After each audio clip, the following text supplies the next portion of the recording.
আসসালামু আলাইকুম এভরিওয়ান। ঈদের আরেকটা ভিডিও নিয়ে আমি আপনাদের সামনে চলে আসলাম। পরের দিন সকালে আমার ফুপ্পা চলে আসলো।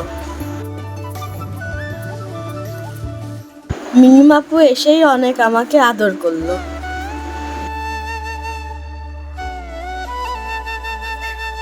ফুপ্পি এসেই আমাদের সাথে দুষ্টুমি করা শুরু করলো।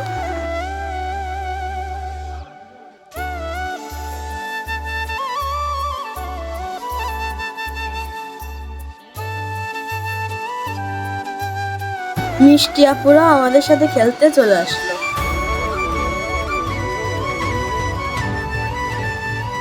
এবার আমার আরেকটা ফুপ্পা চলে আসলো।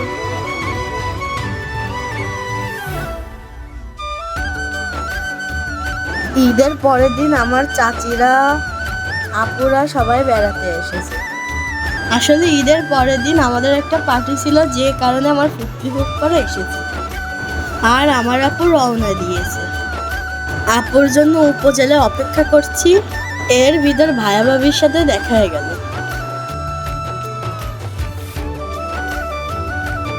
বলতে বলতে আমার আপু, হীরা ভাইয়া সবাই চলে আসলো। আজকে শাওন ভাইয়া ছোটখাটো একটা পিকনিকের আয়োজন করেছিল, কিন্তু দুঃখের বিষয় সেদিন কারেন্টটা ছিল না, যার জন্য আপনাদের কাছে ভিডিওটা অন্ধকার লাগতে পারে। সেদিন আমাদের অনেক কিছুর প্ল্যান ছিল, কিন্তু কারেন্টের জন্য করতে পারিনি। অবশেষে যখন রাত 11টা বাজে ঠিক তখন ভাইয়া গাড়ির লাইটটা জ্বালিয়ে দিল। ওই লাইটের আলোতে আমরা ডিনার করলাম।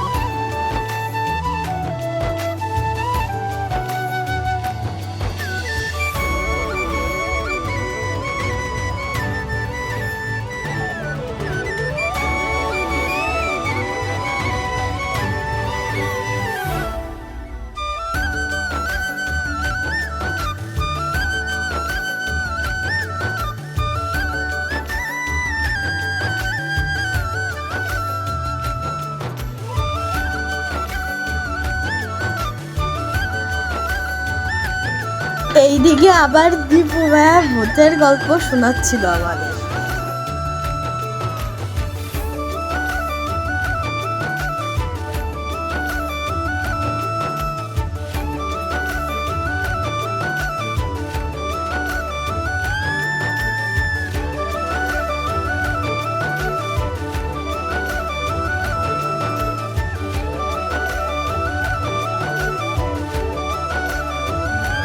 সবার আগে চাচ্চুরা আমরা খেয়ে নিলাম।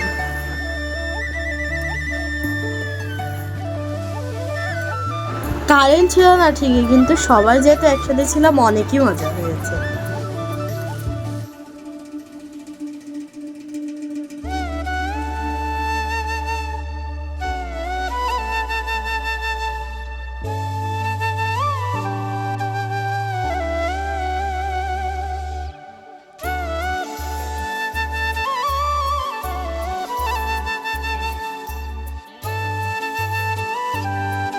সবকিছু গুছিয়ে আমরা বাসার দিকে রওনা দিচ্ছি। ভিডিওটা আর বড় করলাম না। যদি আমার ভিডিওটা ভালো লাগে অবশ্যই লাইক দিও, সাবস্ক্রাইব করতে একদমই ভুলো না। Bye bye guys.